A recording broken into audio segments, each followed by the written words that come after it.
Hey guys, welcome to Joe's RC Corner, and today we're back out at the hangar working on the Cricket, so stay tuned. I'm going to fill you in on what's been going on and what's coming up.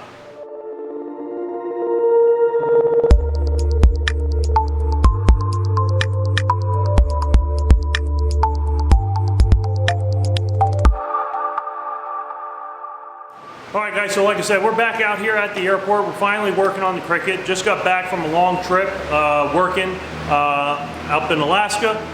So we got out here at the airport. We're finally working here. We got more work to do inside behind the panel. As you guys know, in the last video, we started pulling things out and just so we can start rewiring and redo the panel. Now, I'm going to show you guys something really cool that I worked on also show you some new equipment that we're going to be putting in the plane once we start working on that panel again. So stay tuned guys, I'll be right back. So if you guys have been following the channel, I'm sure you guys are already aware that I'm not happy with the way my panel came out here. It was nice, I did it by hand, and I wasn't completely unsatisfied, but I wasn't satisfied with the layout and with the addition of a new system that I'm going to be showing you guys here. That's going to be going in the aircraft. I wanted to go ahead and redo this now rather than later, since I got everything pulled apart. Might as well do it right before we get the airworthiness done. So what we did is I used some of the my planning, some of my skills in AutoCAD, and went ahead and designed my own new panel here. And as you'll notice here, there's two new holes here. And these two new holes are going to be for an autopilot system. So we're going to make sure everything fits in this today, and maybe add my stiffeners to hold my GPS in place, and drill the final holes for mounting, make sure everything is straight, along with mounting my comm radio and maybe the EFIS. And as you can see, I've relocated all of my circuit breakers over to this side, and you'll see some inlays here. These inlays are going to be for some labeling, some laser etched labeling, and most of you guys in the world, in the Zenith world, know Jamie. Jamie is is making me some laser etched placards to label all of my circuit breakers. And also my pilot warning here. So that's going to be all inlaid in here. We're going to do a vinyl for this section right here that is going to state the pilot warning or the passenger warning right above it, the title, and then the inlay will go in here. So we have a lot of finishing work to do on this to get it nice and clean and prepped for paint, and we also have to drill out the holes, and we'll get everything hopefully today. It is pretty hot out here. We're almost at 100 degrees just inside my hangar here. So we want to try to limit how much time I'm going to be out here today because of that heat. But we want to go ahead and try to get some of this done. So that's what we're going to be working on today, guys. So stay tuned, and I'll show you once we get to the next steps here. Okay, so the other thing I wanted to talk about, guys, was I wanted to show you guys the new autopilot that I got. So let me take you along with me here.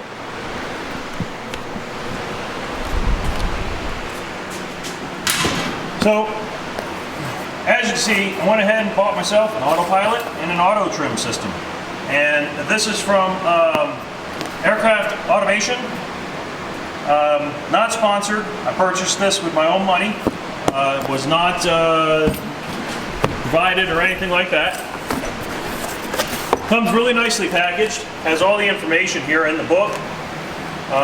So you have the wiring diagrams. So that's nice. Now I did opt to purchase separately some metal servo arms for the trim tabs. And as you see, this is pretty much the same as the Level Aviation. Very similar setup. Uses the carbon fiber trim tabs. As you can see, this is the aileron. And then we have the elevator trim tabs. So we'll figure out how we're going to mount those. Servos. They are double-sided. I'm not sure if I'm going to mount them on the outside on the control surface or another way, maybe mount them inside. I'm not sure yet. I'm going to look at that. I want to try to do a pretty nice custom install. Comes with the USB cable for programming, all your wiring needs.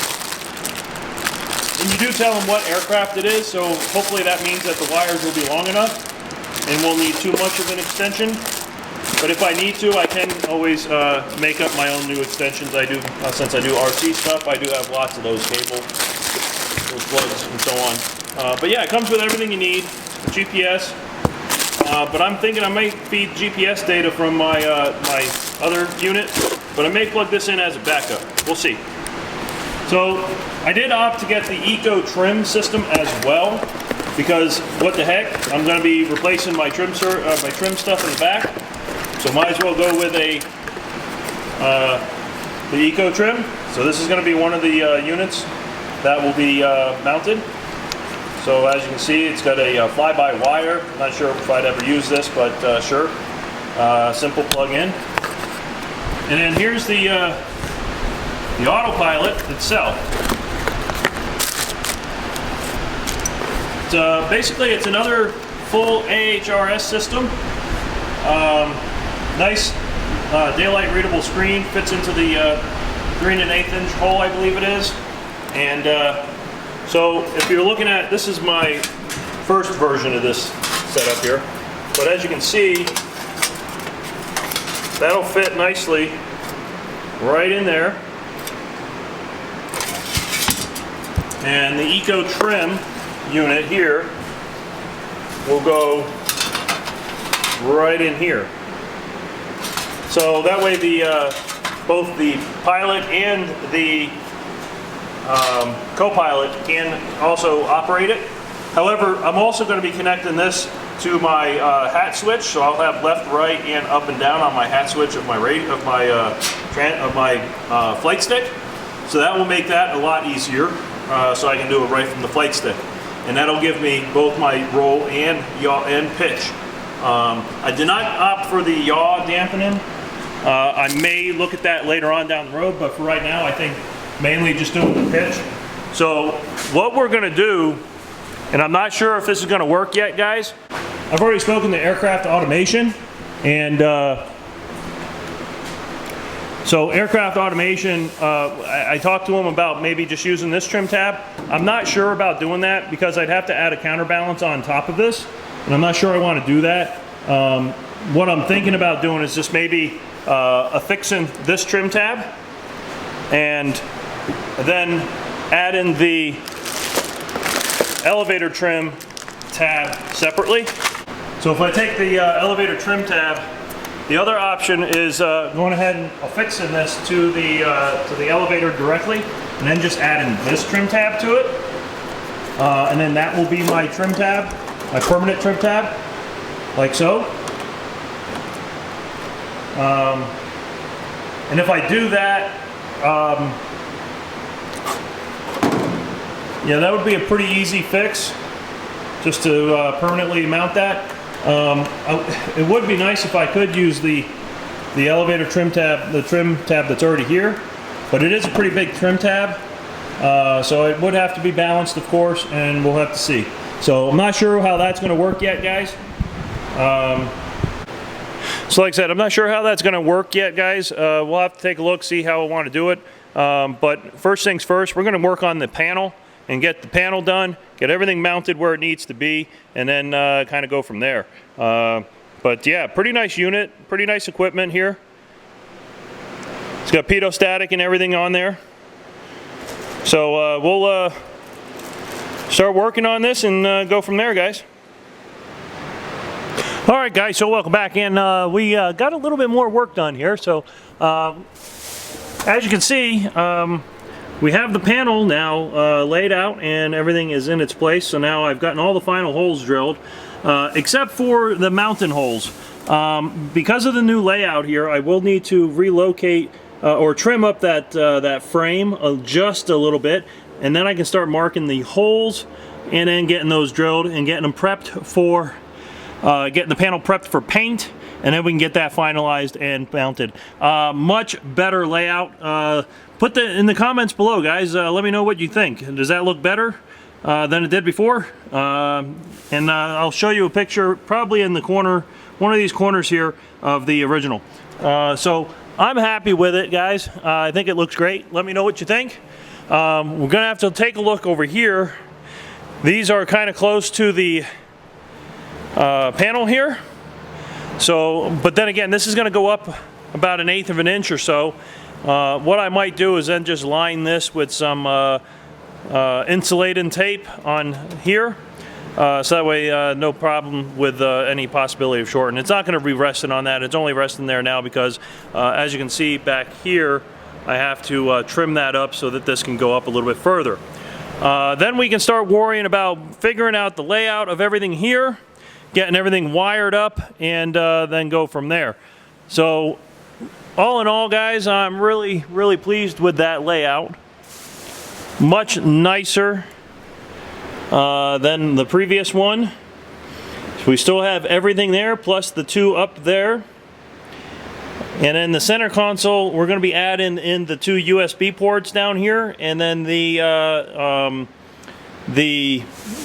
reset for my ELT, which will be wired up and passed all the way through to the back. That'll be in one of the following videos. So like I said, that's going to be it for the video today. Make sure you hit that subscribe button. Make sure you like the video if you like what you're seeing, the progress. I know I'm not doing a lot of time lapses or anything else like that, but trying to just get things done, guys, moving forward, getting it done, and seeing what we got. Yeah, so the panel is pretty much ready. We just got a few more small things we got to do. Again, it's very hot today. Hangar's now at 100 degrees, so I'm calling it for the day. It is way too hot, so not a lot of airflow, and I'm done and I'm tired, but we got about 6 hours worth of work. That took 6 hours to get that all prepped. So now everything is mounted, so we'll be able to go ahead and move forward with a few more things, get that mounted to the frame itself in the aircraft, and then we'll be ready to pull that all apart, prep it for paint, and get that final and installed, and that way I can start working on doing the wiring from there. So that's all I got, guys. Subscribe, comment below. I'll see you on the next video. Bye now.